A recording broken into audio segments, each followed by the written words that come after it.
Hi, it's your girl, Earth Angel Kathy. Welcome to my channel. God wants me to share with you my story about how I survived the dark night of the soul from 2008 to 2018. In 2008, during the real estate bubble, I lost everything, my properties, and including my home, which rendered me homeless. In 2009, I moved to a friend's apartment for a year. I was unable to pay the rent, so I was asked to leave, and I left.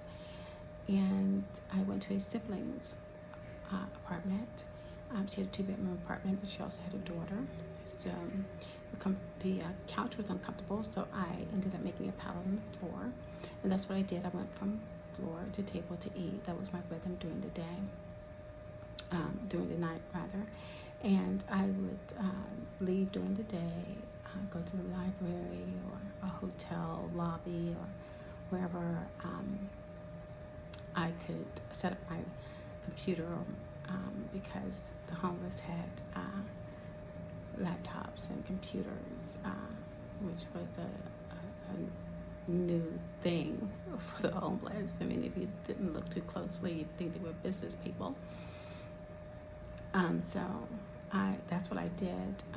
I was hollow inside. I was empty. I could not, I had no drive. I could not fix what was wrong. The failure was big for me, but also I would come to know that a group of people were doing spell work on me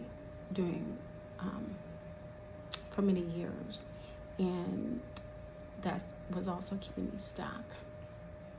So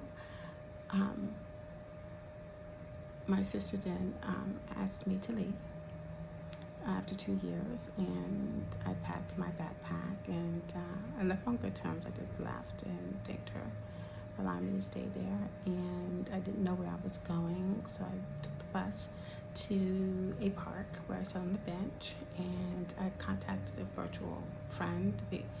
I played a game during that time, and I was playing World of Warcraft, and which is going down a rabbit hole because it's a big distraction, but it was a distraction that I needed at the time. So I talked to this friend, but I did not tell him my situation. But it was nice to have someone to talk to. I then contacted my real life friend, and he came and asked me, what are you going to do? And I said, I don't know. He suggested I contact my mom, and I did. And because my brother lived there, she didn't have the space because it was one bedroom apartment, and so it was impossible. So she contacted my elder sibling, who then contacted me to let me know it was okay for me to come there, and I did. When I arrived, I hadn't seen her in 2 years, and we weren't close. But she was going through her own personal issues within her home, and her relationship with her daughter was fragmented. So that was an ongoing issue in the home. She put an air mattress in the living room, but she kept the light on, so I could not sleep. So I then went to the dining room. That dining room wasn't properly insulated, so it was very cold. My mom gave me an electric blanket, and my older sister purchased a heated mattress, and I filled 2 liter bottles worth of hot water to get me through the night. During the day, I left, and I either went to the library or to the mall, anywhere where I can take out my computer. But I wasn't using the computer to get myself moving again. I just didn't have any drive, or I just felt hollow inside, like I said, and empty. So I would return to the home. I would be gone 8-12 hours a day, and I would return to sleep. And that was my routine until she asked me to leave, and I resided there for a year. So That was from 2012 to 2013. Boy, this is going by quickly. And then from 2013, I went back to the younger siblings' home, and I think I was there for 6 months because I overheard her speaking ill of me to a relative. So I knew that I had to leave. So I decided that I would find an apartment that was that had 1 month free rent. And then I would figure out the rest, not knowing what my credit score was because it was hit hard due to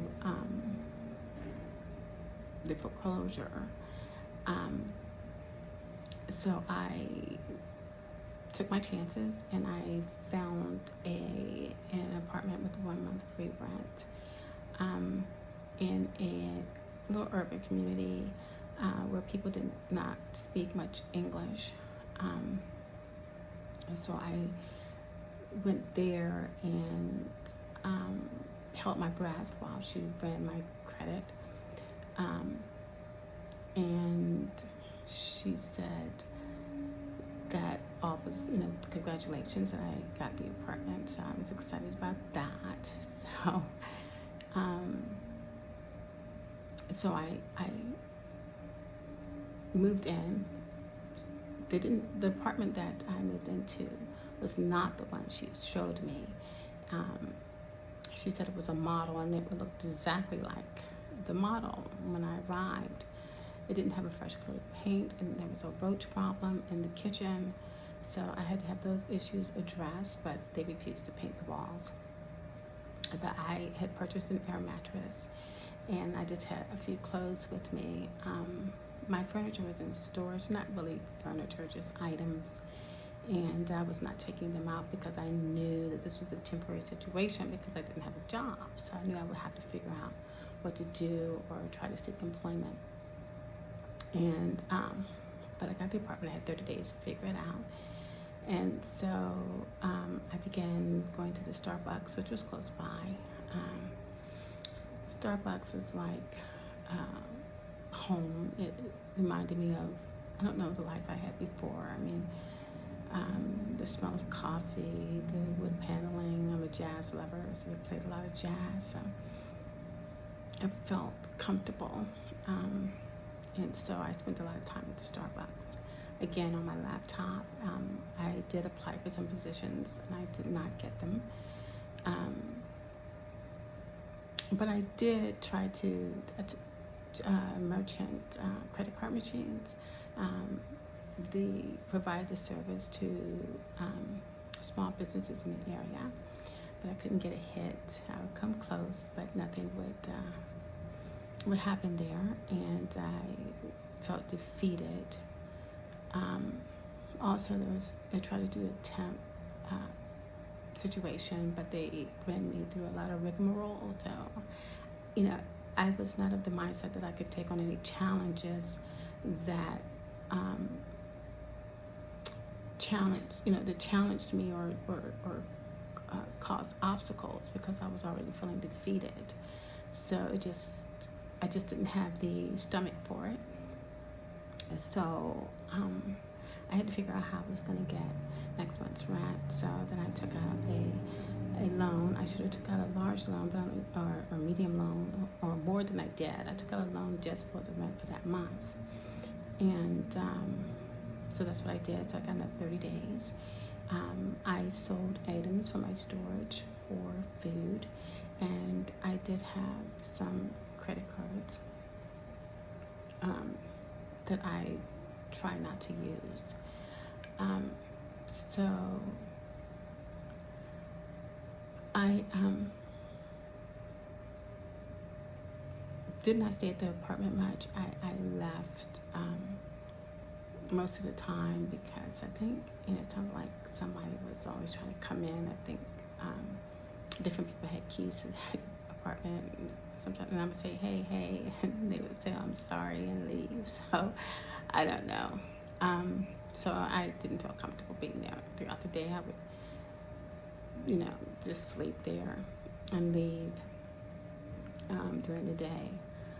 Then there came a point where I just could not pay the 3rd month's rent or the 4th month's rent, so I told the leasing office that I was leaving. And I think they just wanted to go through the protocol, but I didn't want to do that.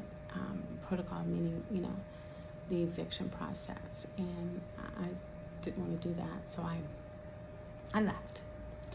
And so now I had to start staying at hotels. So I would end it here and do a part 2 to this. But that was the journey, and it was harrowing. I know I'm quickly going through it, but the deadness inside of me was just, I was broken, spirit, soul, and body. But I always gave God the love and the gratitude and the thanksgiving for every step of the way that I persevered. So, part 2 to come. Please like, subscribe, or comment if you like. I'm hoping, I do this because I'm hoping that people will get something out of the story, and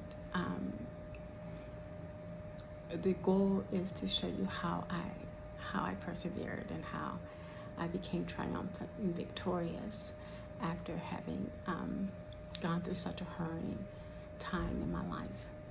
Until next time, thanks for listening, and have a blessed day.